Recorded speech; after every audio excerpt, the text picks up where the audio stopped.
there is only one way for Marcos to go, but to resign. Hindi na po ito matatapos, paulit-ulit na po ito. Hindi titigil ang taong bayan na sisingilin si Marcos, at ang only way for him para mapakalma ang kalagayan sa Pilipinas is for him to step down.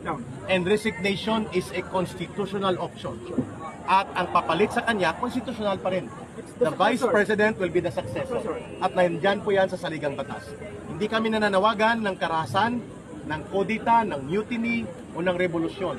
Nananawagan tayo ng pagbabago sa liderato sa pamamagitan ng proseso ng saligang batas.